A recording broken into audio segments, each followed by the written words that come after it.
Muito bem, boa noite a você, muito boa noite, a paz do Senhor aqui em Fortaleza. Sou o pastor Paulo César Sampaio dizendo: sejam muito bem-vindos todos vocês em nossa rádio Benedictus FM, a partir de Fortaleza, para todo mundo de fala portuguesa, com certeza. Estamos ao vivo em cores aqui, a partir da cidade de Fortaleza, para todo mundo. É uma alegria poder estar com você mais uma vez. Hoje, dia 28, quarta-feira, são 22h05 pelo meu relógio. Obrigado desde já. E vamos fazer, na verdade, a conclusão do capítulo de número 13 de Mateus, a partir do verso 47,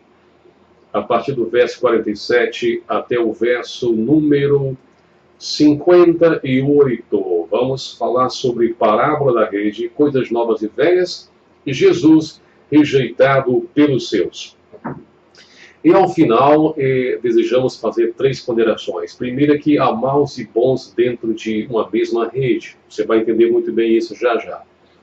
Em segundo lugar, há coisas velhas e novas dentro de cada um de nós. Depende de como nós utilizamos o que nós sabemos, as experiências que nós tivemos ao longo de nossas vidas. Em terceiro lugar, o fato de que um profeta não tem honra em sua própria casa. E vamos colocar isso de modo contemporâneo, para você entender cada vez melhor. Desde já, o meu muito obrigado, irmã Fátima, conosco, a paz do Senhor, Fátima e Joel conosco, irmã Ida Rocha e mais gente chegando, a paz do Senhor a todos vocês. Vamos lá então, Mateus capítulo 13, verso 47. O reino dos céus é ainda semelhante a uma rede que, lançada ao mar, recolhe peixes de toda espécie. E quando já está cheia, os pescadores arrastam-na para a praia e, assentados, escolhem os bons para os cestos e os ruins deitam fora, jogam fora. Assim será na consumação do século. Sairão os anjos e separarão os maus dentre os justos, e os lançarão na fornalha acesa. E ali haverá choro e ranger de dentes. E assim termina a parábola da rede, curta, mas de grande significado. Verso 51 vai falar sobre o pai de família. Olha só. Entendestes estas coisas todas? Responderam-lhe, os discípulos responderam-lhe, sim.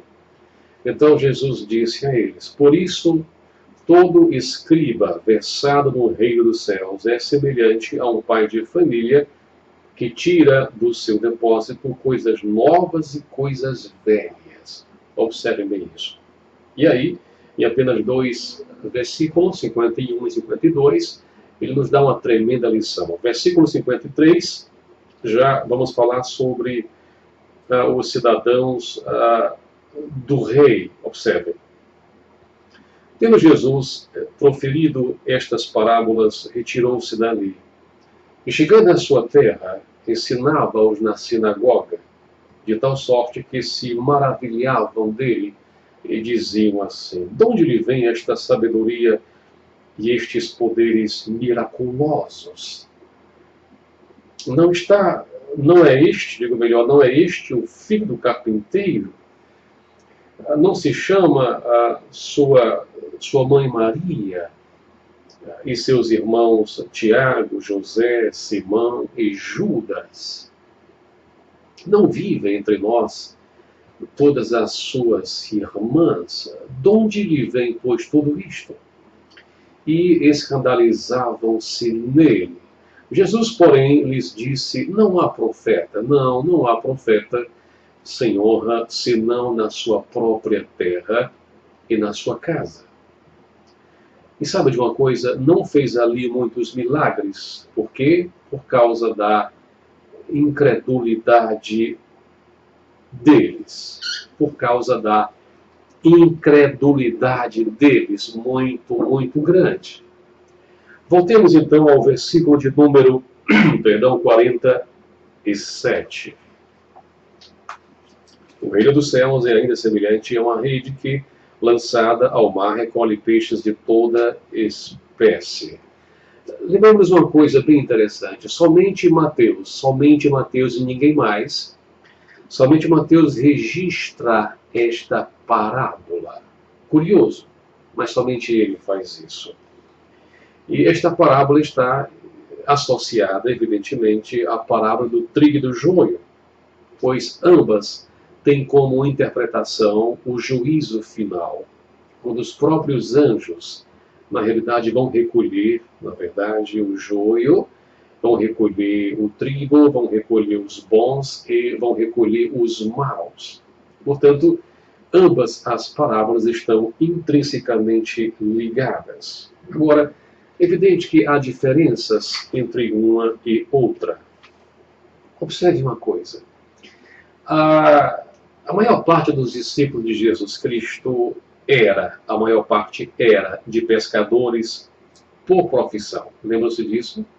Jesus, no começo de seu ministério, estava à beira-mar, à beira do grande lago de Genezaré, ou Tiberíades, e começou a selecionar pescadores de peixes para que fossem pescadores de homens. Portanto, a maior parte deles, discípulos / apóstolos, era feita de pescadores normais. A paz do Senhor, Claudemir Souza, que alegria de tê-lo conosco hoje, mais uma vez. Portanto, esses homens haviam deixado seus barcos, na verdade, suas famílias, embora que temporariamente, suas profissões, de onde eles tiravam o seu sustento diário. Haviam deixado isso tudo para seguir a Jesus e haviam se tornado, na realidade, pescadores de homens. Portanto, quando Jesus contou-lhes esta parábola em particular, a parábola da rede, todos eles entenderam com a maior facilidade, com a maior perfeição.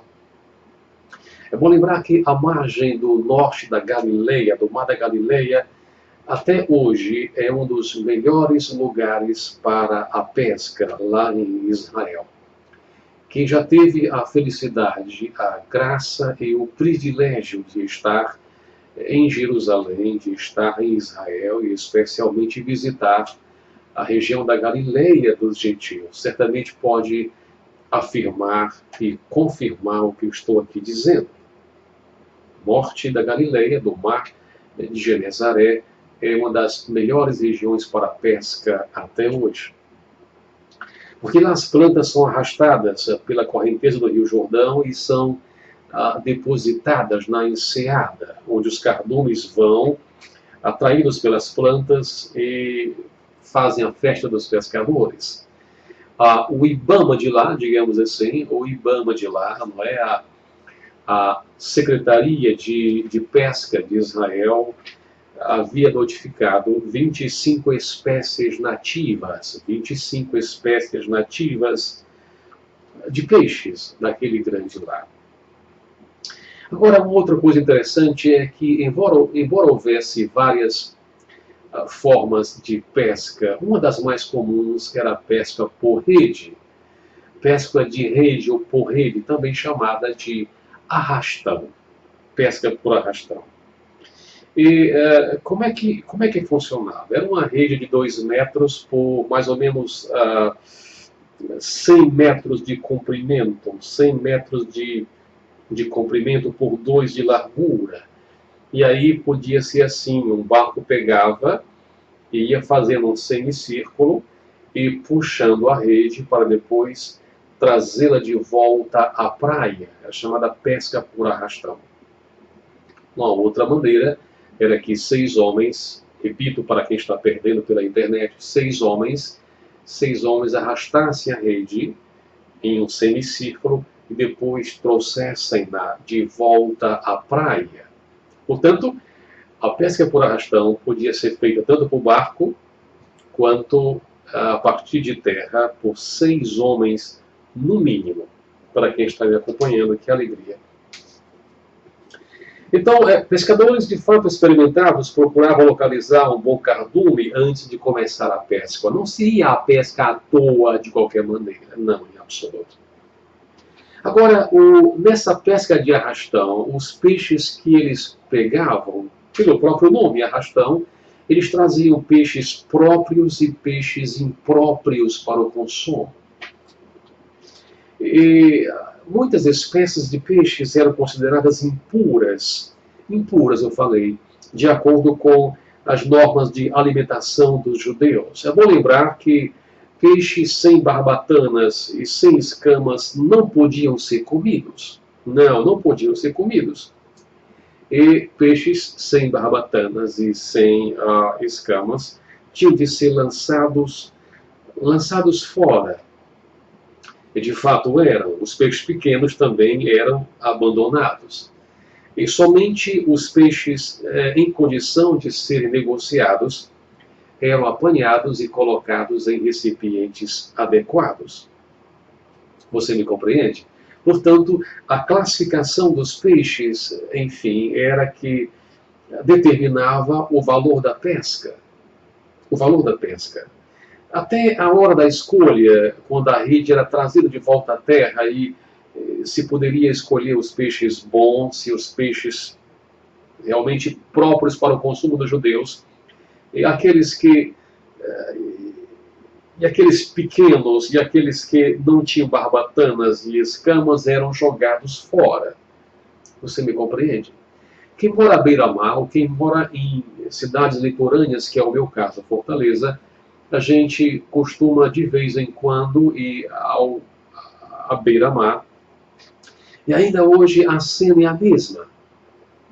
Os pescadores trazem os seus peixes, sejam pescados por arrastão, sejam por outra forma, e abrem as suas jangadas aqui em Fortaleza e oferecem os peixes de diferentes tamanhos, diferentes qualidades, diferentes espécies. E aí você que é comprador vai lá e escolhe e paga o preço devido. Você me compreende? Então Jesus usou esta parábola para descrever o dia do juízo, onde haverá uma seleção muito rigorosa entre os maus e os bons. E esta seleção não será feita por nenhum mestre pescador, não será feita por nenhum pastor, não será feita por nenhum padre, sacerdote de qualquer espécie, não. Esta seleção será feita pelos próprios anjos. Sim, meus irmãos, pelos próprios anjos. A parábola é muito clara quanto a isso. Louvado seja Deus. Na parábola da rede, os pescadores lançam a rede, juntam o que conseguiram apanhar e depois separam os peixes. Não é verdade? O que isso quer dizer, pastor? Isso quer dizer que os ímpios serão retirados da multidão dos justos. Eu vou repetir para você devagar. Os falsos obreiros, falsos pastores, falsos presbíteros, falsos diáconos, falsos crentes, falsos religiosos, todos eles que ainda permanecem nas comunidades, enganando a si mesmos e a comunidade, todos eles serão, na verdade, separados, não por uma pessoa qualquer, não por nenhuma liderança qualquer, mas pelos próprios anjos, mensageiros de Deus, para executar, na verdade, juízo sobre os maus e sobre os bons. Você me entende? Ora, o termo ímpio é abrangente, ele se refere também àquelas pessoas que, na aparência, já falei, repito para quem perdeu, na aparência fazem parte da igreja, mas no coração, no íntimo, não estão na igreja. E se estiverem, estarão apenas de corpo presente, e não de coração, e não de espírito, e não de alma. Você que já faz parte de uma comunidade sabe que isso existe e sempre existirá. O joio no meio do trigo, os peixes sem escamas e sem barbatanas, impróprios para o consumo. Sempre foi assim e sempre será. Na parábola do semeador, nós vemos que são pessoas de corações endurecidos. Isso se refere ao solo à beira do caminho. São pessoas, na verdade, cristãs apenas superficialmente. Isso tem a ver com o solo rochoso. São pessoas que amam muito mais os prazeres deste mundo do que a palavra de Deus, e isso tem a ver com o solo cheio de espinheiros. São pessoas que estão na comunidade, estão na igreja, mas não pertencem a ela, não pertencem à igreja. Ora, no juízo final, essas parábolas todas aqui, especialmente o joio e o trigo e a parábola da rede, no juízo final, no dia do juízo final, os anjos de Deus virão e os separarão do povo de Deus e os lançarão no fogo ardente reservado para eles. É lamentável, mas é a pura realidade. O que esta parábola também quer dizer para a gente? A parábola da rede quer dizer que nós precisamos continuar testemunhando, falando do Evangelho para todos, bons e maus, porque na realidade nós não sabemos se são bons ou se são maus. Ao longo do tempo, a convivência com eles, o tempo que nós passarmos com eles, o que eles passarem conosco na comunidade, este tempo será determinante pelas suas ações, pelo seu comportamento no dia a dia, é que nós perceberemos, a comunidade perceberá, os anjos perceberão, embora Deus já tudo saiba, quem é quem na realidade. Por isso eu costumo dizer, não me canso de repetir. Não me canso de repetir. Jamais você se impressione com gritos, com esgarçamento de coisa, você me compreende o que eu digo? Porque o que conta aqui nas parábolas todas e na realidade são suas ações, é o que você faz no dia a dia, é o seu comportamento, é o seu bem-fazer ou mal-fazer. É o seu bem-fazejo ou o seu mal-fazejo que vai determinar, ao final e ao cabo, o seu destino final. Eu sei que isso dói em muitos corações, mas é a mais pura verdade. Observe uma coisa, o escritor da Epístola aos Hebreus, que nós reputamos que tenha sido Paulo, diz assim: e assim como aos homens está ordenado morrerem uma única vez e depois disto o juízo, assim também, Cristo, tendo se oferecido uma vez para sempre, para tirar os pecados de muitos, aparecerá, sim, aparecerá, segunda vez sem pecado, aos que o aguardam para a salvação. Mas não basta apenas aguardar para a salvação. Nós temos que fazer valer o fruto do Espírito, na verdade. Nós temos que fazer valer as boas ações, não que elas sejam determinantes para a salvação, mas porque nós já somos salvos, é que deveremos fazer o melhor ao nosso semelhante. A pergunta que não quer calar, certamente, é a seguinte: primeiro, que tipo de peixe nós somos? Porventura somos daquela espécie sem barbatana e sem escama? Se assim for, eu devo dizer, lamentavelmente, que estamos, em bom português, ferrados, absolutamente ferrados. Porque isso simboliza rejeição. Nós temos que ser uma espécie boa, temos que ser peixe bom, temos que estar na rede e, ao final e ao cabo, na seleção feita pelos anjos, temos, na realidade, que ser de valor, temos que dar a nossa luz, fazermos o nosso melhor, para sermos levados com os anjos e não jogados, deitados fora no vale ardente. Você me compreende o que eu digo? Eu sei que sim. Portanto, tenhamos muito cuidado com aquilo que a gente faz. Sabe de uma coisa? Se você pensar bem, a vida é muito curta, talvez 80, 85, 90 anos com uma certa saúde, e o que passar disso já é milagre, grande milagre. Portanto, temos um bom tempo para fazermos o bem. Portanto, por que fazer o mal? Por que fazer o mal? Por que destratar as pessoas? Por que falar mal delas? Por que termos preconceitos contra isso ou contra aquilo? Por que Por que não ajudarmos o próximo, especialmente aquele que está mais próximo da gente do que nunca, a começar dos membros de nossa própria família? E Paulo diz em suas epístolas que façamos o bem a todos, mas principalmente aos domésticos da fé. Você me compreende? Aos domésticos da fé.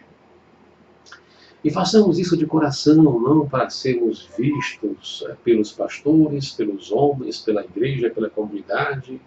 Tipo assim, olha como eu sou crente, uma mulher virtuosa, uma mulher fervorosa, um jovem fervoroso de espírito, porque estou fazendo o bem. Não é assim que funciona.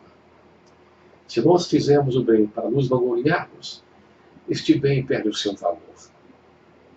Vai se fazer o bem pelo próprio bem que deve ser feito. Você me compreende o que eu digo? Eu sei que sim. Portanto, aproveite bem este final de ano. Lembre-se, Jesus ama você. E você deve refletir e espelhar o chamado bom perfume de Cristo. Amém? Amém. Vamos lá, então. A questão do verso 51 e 52, que fala de um pai de família, Jesus perguntou aos discípulos, apóstolos, entendestes essas coisas todas? Eles disseram sim, claro. Também, se não tivessem entendido, misericórdia, não é verdade? Então Jesus vai e diz para eles o seguinte: olha, sabe de uma coisa? Todo escriba versado no reino dos céus é semelhante a um pai de família que tira do seu depósito coisas novas e coisas velhas. Pastor, eu leio isso, mas não compreendo muito bem. Eu vou tentar ajudar você. Talvez seja possível. Todo escriba versado no reino dos céus. Ora, os escribas eram tidos como uma das mais importantes, digamos, figuras do judaísmo, porque eles tinham a responsabilidade de copiar as escrituras. E eram tão meticulosos, que eles trocavam até a pena, a tinta, quando eles iam mudar de capítulo, de texto. Era uma coisa absolutamente religiosa, no sentido estricto da palavra, no sentido de legalismo. Você me compreende? Agora veja aqui, o comparativo é para o bem. Se o escriba tem cuidado com a palavra, o pai de família deverá ter também cuidado no criar dos seus filhos, no tomar de conta de sua família, no ser, na verdade, sacerdote no seu lar. E da sua própria experiência, ele deve tirar coisas novas e coisas velhas. As velhas se referem, evidentemente, àquelas experiências passadas que fizeram ali, na verdade, lembranças, algumas boas e algumas velhas. Ele, portanto, deve enfatizar as boas e relativizar as que não foram tão boas, porque elas mesmas, assim mesmo, servem de exemplo para a gente. Está ligando os fios? Coisas velhas e boas. O pai de família que tira do seu depósito, do seu coração, coisas velhas e coisas novas. As velhas se referem à experiência passada. As coisas más, os maus resultados, não devem se repetir. E as coisas boas, as coisas novas, que também são boas, devem ser tiradas do momento atual que nós vivenciamos. Ficar falando sobre o passado como saudosismo, sabe, isso é, na verdade, ficar no passado. O passado é importante, sim, como referência, mas nisso você não deve viver eternamente no passado. Há um presente que você e eu devemos viver e um futuro que está à nossa porta, se o Senhor não vier buscar a sua igreja. Vamos finalizar. Tendo Jesus proferido estas parábolas, retirou-se dali, e quando chegou à sua terra, que terra foi? Nazaré, na verdade, Ele ensinava-os na sinagoga. Observe o que ele fazia. Ele ensinava, porque o ensino foi o primeiro ministério de Jesus Cristo. Ensinava-os na sinagoga. E não de qualquer maneira, mas ele ensinava como quem tem autoridade. E não como os escribas. E não como os fariseus.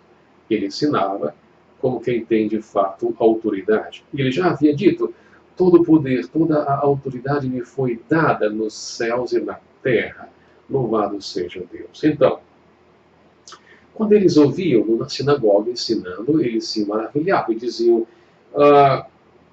de onde lhe vem esta sabedoria e estes poderes miraculosos? De onde vem isso? Afinal de contas, não é este o filho do carpinteiro, o filho de José? Sim, na verdade é. De adoção, não biológico, mas é. José, na verdade, é o pai dele. E mesmo o pai por adoção era visto como pai legítimo no Israel da época. Agora veja, não se chama sua mãe Maria? Sim, se chama Maria, prima de Isabel, sim. Conhecemos-la, pois, todo. E qual é o problema? Olha, os seus irmãos não se chamam Tiago, José, Simão e Judas? Sim, Jesus teve irmãos, queridos, não adianta negar, o texto é muito claro. Tiago, José, Simão e Judas. Tiago, como já me reportei, o meio-irmão de Jesus, foi também quem escreveu a epístola e o líder da igreja em Jerusalém.